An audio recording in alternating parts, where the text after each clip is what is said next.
नमस्कार, मी so cool Sonali Kulkarni. Vibes media presents power प्लेयर्समध्ये तुम्हा सगळ्यांचं मनापासून स्वागत. आज आपल्या कार्यक्रमात आपल्या सगळ्यांबरोबर आहेत डॉक्टर विशाल गुंजाळ, डिरेक्टर आणि founder, Nashik pain care centre. नमस्कार डॉक्टर. नमस्ते. वाइब्स मीडियाच्या पॉवर प्लेयर्समध्ये तुमचं मनापासून स्वागत आहे. तुम्ही एक प्लेयर आहात आणि आम्हाला त्याचा खूप अभिमान आहे. तुमच्या क्षेत्रामध्ये तुम्ही खूप काम केलेलं आहे.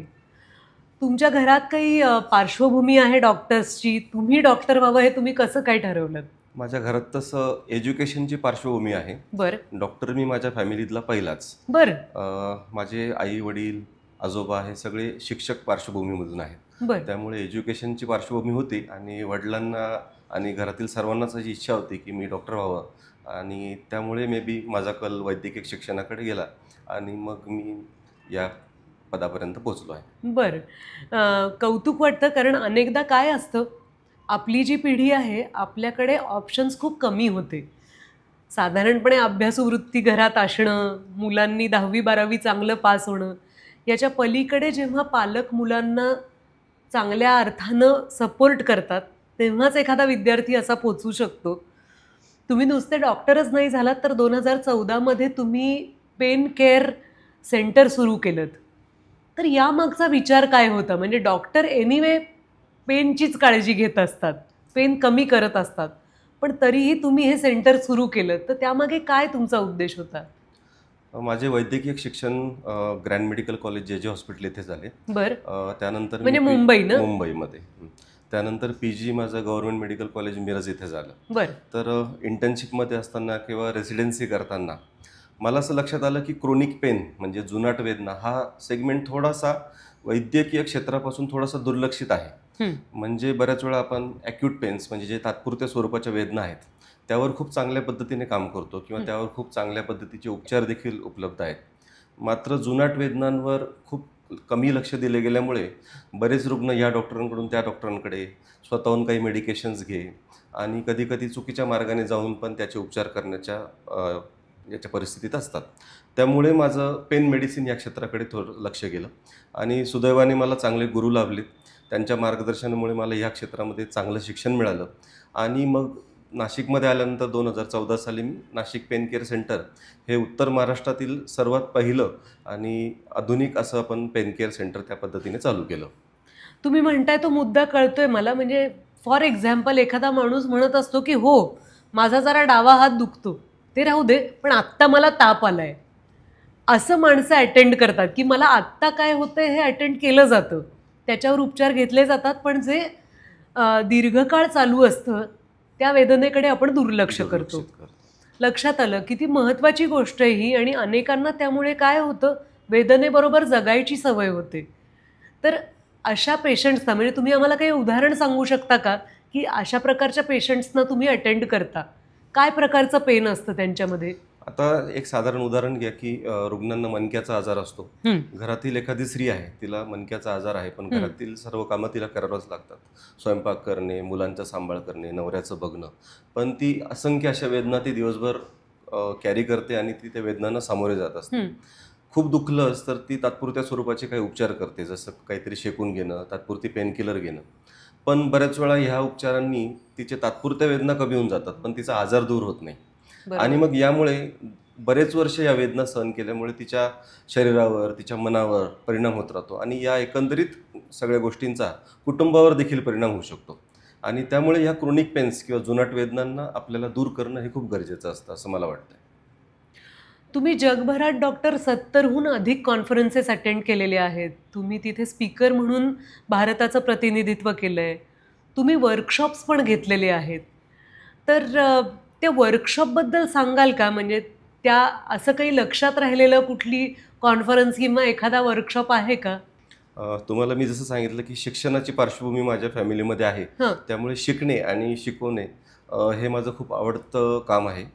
तर असे असंख्य कॅडॅव्हरिक वर्कशॉप मी घेतले. कॅडेव्हरिक म्हणजे कॅडॅव्हरिक म्हणजे बेसिकली मेडिकल जे एज्युकेशन आहे हे ॲनाटॉमी किंवा ज्याला आपण म्हणतो मेडिकल डिसेक्शन याच्यावर आपण हे करतो. बरोबर बरोबर. त्यामुळे डेड बॉडीजवर आपण या पद्धतीचे वर्कशॉप्स घेतो आणि जे मेडिकल स्टुडंट्स आहेत त्यांना मग ह्या पेन मेडिसिन रिलेटेड काही नर्व रिलेटेड काही ब्लॉक्स असतात किंवा काही इंजेक्शन्स असतात, हे आपण त्यांना लाईव्ह तिथे दाखवतो आणि त्यामुळे एज्युकेशन हे विद्यार्थ्यापर्यंत जास्त पद्धतीने चांगलं पोचू शकतो आणि विद्यार्थ्याला चांगलं नॉलेजही मिळू शकतो.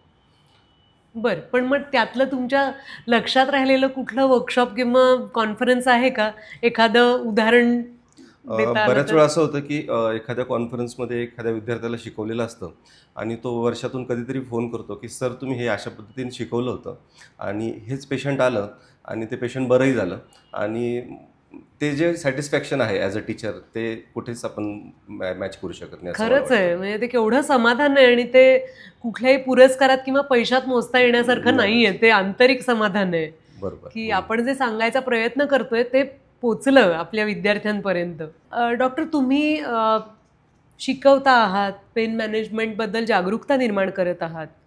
एवढं करून तुम्ही थांबला नाही आहात, तर तुम्ही फेलोशिप सुरू केलेली आहे. तर ही फेलोशिप सुरू करण्यामागे तुमचा काय विचार होता आणि त्याचा फेलो डॉक्टर्सना काय प्रकारे उपयोग होऊ शकतो, मदत होऊ शकते?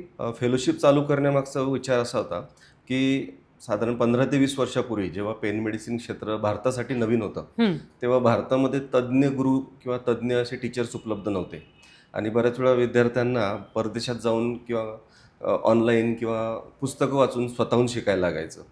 मग जसं आम्ही आमच्यासारखी पिढी किंवा माझ्याबरोबरचे काही फेलो कलिग्स या क्षेत्रामध्ये उतरले आणि त्यांनी ज्ञान संपादन केलं, तर आपल्या पुढच्या पिढीला देखील आपण हे ज्ञान दिलं पाहिजे आणि जास्तीत जास्त पेन मेडिसिनचे डॉक्टर्स सामान्य व्यक्तींसाठी उपलब्ध झाले तर लोकांच्या वेदना दूर होतील आणि जे आमचं एम आहे पेन फ्री सोसायटी ते साध्य करण्यासाठी मग हा फेलोशिप प्रोग्राम आपण चालू केला आणि या फेलोशिप प्रोग्राममध्ये भारतातील नाही, भारताच्या बाहेरील देखील काही विद्यार्थी येतात.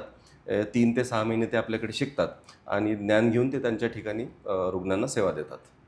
आणि तुम्हाला असं वाटतं का की यामध्ये सहभागी होणारे पेशंट्स, म्हणजे लाभ ज्यांना मिळतो असे पेशंट्स जास्त करून सिनियर सिटीजन्स असतात की असं नाही आहे, सर्व वयोगटातले पेशंट्स घेतात?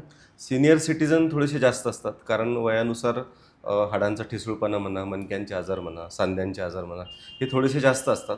मात्र बदलच्या जीवनशैलीमुळे आता तरुण पेशंट्स देखील येतात. इवन शाळेत जाणारे विद्यार्थी देखील ज्याला आपण म्हणतो दप्तराचे ओझे त्यांना असते, बापरे. तर त्यामुळे त्यांची पाठदुखी किंवा काही त्यांना आजार येतात किंवा काही स्पोर्ट्स इंजुरी असतात ज्याच्यामध्ये तरुण व्यक्ती देखील येतात. तर यांना वेदनांना सामोरे जावे लागते आणि तोही एक पेशंटचा आपण म्हणतो वर्ग तो आता पेन मेडिसिनकडे जास्त प्रमाणामध्ये आहे. तुम्ही बऱ्याच सामाजिक उपक्रमांमध्ये सहभागी होता. ब्लड डोनेशन कॅम्प्स असतात किंवा वृक्षारोपण असतं. कॉलेजपासून मी वेगवेगळ्या सोशल उपक्रमांमध्ये ॲक्टिव्ह होतो. जसं मराठी वाङ्मय मंडळाचं मी सचिव होतो, त्यानंतर आमची जी स्टुडंट्सची युनियन होते त्याचा सचिव होतो. बरं. नंतर नाशिकमध्ये आल्यावर इंडियन मेडिकल असोसिएशन, रोटरी अशा बऱ्याच संस्थांशी मी जोडलो गेलो आणि त्यातून काही चांगली व्यक्ती माझ्याबरोबर जोडले गेलेत आणि मग हे सगळे उपक्रम चालू झाले. वृक्षारोपण म्हणा, हेल्थ कॅम्प असो, ब्लड डोनेशन ड्राईव्ह असो, तर हे असे अनेक उपक्रम आम्ही मागील 10 ते 12 वर्षापासून करतो आहोत. एक चांगला ग्रुप आमचा नाशिकमध्ये आहे जो नाशिकच्या नागरिकांसाठी आणि समाजासाठी जास्तीत जास्त चांगले कसे करता येईल अशा पद्धतीने आम्ही सगळ्यांचा विचार आहे आणि चांगली माणसं जोडत गेल्यामुळे नक्कीच अजून काहीतरी चांगले करू शकू असं मला वाटतंय. फारच कौतुकास्पद आहे तुमचा संपूर्ण प्रकल्प. या सगळ्या वाटचालीमध्ये अनेकदा असं वाटतं की एका माणसाने स्वप्न पाहिलं आणि ते सत्यात उतरलं. असं होतंच असं नाही. त्यासाठी मित्रमंडळी, कुटुंब यांची साथ खूप महत्त्वाची असते. तुमच्या बाबतीत ते किती लागू पडतं? मी सर्वप्रथम माझे आईवडील, नंतर माझी सहचारिणी डॉक्टर गायत्री आणि माझी मुलगी ओवी यांचं सर्वात प्रथम आभार मानेल की ते आहेत बरोबर, त्याच्यामुळे मी हे सर्व काही करू शकतो. दुसरं, नशिबाने मला गुरु, मित्र, सहकारी, इवन माझा स्टाफ हे इतके चांगले लाभले आहेत की त्यामुळे मी अतिशय मुक्तपणे काम करू शकतो आणि आनंदाने काम करू शकतो. त्यामुळे जे काही चांगलं काम होत आहे हे मी या सर्वांचं क्रेडिट त्या माझ्या आजूबाजूच्या व्यक्तींना देणार आहे. टीमवर्क आहे. टीमवर्क आहे. आज या क्षेत्रात येणाऱ्या नवीन डॉक्टर्सना तुम्ही काय सल्ला देऊ इच्छिता? ज्या वाटेवरनं तुम्ही चालत गेलात तिथे अनेक अडथळे आले असतील किंवा अनेक गोष्टी शिकायला मिळाल्या असतील, असं तुम्ही काय सांगाल नवीन डॉक्टर्सना? नवीन डॉक्टरांना मी दोनच सांगेल, एक पेशन्स आणि दुसरं पेशंट. पेशन्स म्हणजे कसं आहे की मेडिकल एज्युकेशन हे खूप लाँग स्टँडिंग प्रोसेस आहे, बाकी एज्युकेशनसारखं नाही. साधारणपणे आपण ॲडमिशन MBBSला घेतलं, PG घेतलं, त्यानंतर थोडासा अनुभव घेतला तरी 15 ते 16 वर्षांचा कालावधी त्यामध्ये जातो. बरोबर. त्यामुळे आपण प्रॅक्टिसला आलो तर लगेच आपली गाडी होईल, लगेच आपला बंगला होईल किंवा आपण एकदम अतिशय चांगल्या पद्धतीची प्रॅक्टिस सेट होईल असं आजच्या विद्यार्थ्यांनी तरी अपेक्षा करू नये. त्यासाठी मेहनत करत राहणे आणि पेशंटला आपल्या चांगल्या सुविधा देणे, पेशंट सेंट्रिक केअर घेणे, हे जर केलं तर कोणत्याही वैद्यकीय क्षेत्रामध्ये येणारा विद्यार्थी चांगलं यश संपादन करू शकतो असं मला वाटतं. आम्ही एरवी ऐकायचो की नो पेन नो गेन, पण तुम्ही तर आमच्या विश्वासावरच घाला घातलेला आहे. तुम्ही म्हणताय नो पेन नो पेन. आपल्याला पेन फ्री सोसायटी करणे हे आपले उद्दिष्ट आहे अगदीच. आणि त्यासाठी सर्वांनीच आपण प्रयत्न करायला पाहिजे. तुमच्या या वाटचालीसाठी खूप शुभेच्छा डॉक्टर, तुम्हाला आणि तुमच्या टीमला सुद्धा. Thank you very much. Thank you so much. Doctor, तुम्ही अनेक कॅम्प्स घेता किंवा अनेक ठिकाणी तुम्ही स्वतः पेशंट्सना जाऊन भेटता. तुमच्याकडे कशा प्रकारचे पेशंट्स येतात, त्यांना काय त्रास असतो ते आम्हाला जरा सांगाल?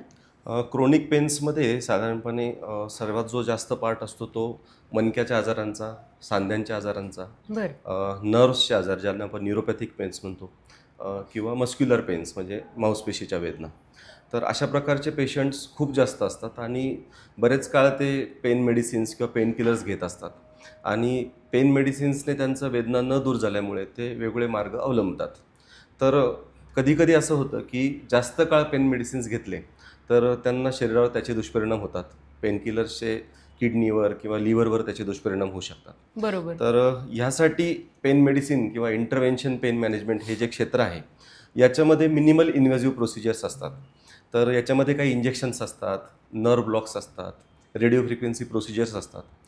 ह्या टार्गेटेड ज्या थेरपीज असतात याच्यामुळे आपल्या वेदनांचं अचूक असं निदान होतं आणि रुग्णांना मिनिमली आपल्याला शरीराला कोणतेही काटछेद न करता, कोणतीही शस्त्रक्रिया न करता आपल्याला त्यांना वेदनामुक्त करता येतं आणि ह्या वेदनामुक्ताचा जो पिरियड असतो तो अतिशय जास्त प्रमाणामध्ये असतो किंवा अतिशय दूरपर्यंत असतो. त्यामुळे सारखे पेनकिलर्स रुग्णांना घ्यायला लागू शकत नाही.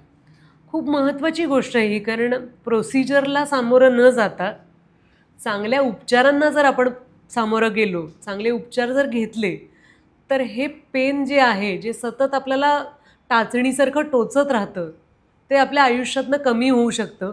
आणि माझ्यासारखे अनेक जणं असतात जे कधी असं वाटतं की मी खूप बिझी आहे, आता कुठे डॉक्टरांकडे जाऊ, एक काहीतरी पेन किलर घेतली आणि जाऊ दे, आजचा दिवस साजरा केला. या वृत्तीला तुम्ही कुठेतरी आळा घालायचा प्रयत्न करताय की असं करून तुम्ही म्हणजे पेन बरोबर राहू नका, तुम्ही वेदना कमी करायचा प्रयत्न करा आयुष्यातला, असं तुम्ही सांगू इच्छित आहे?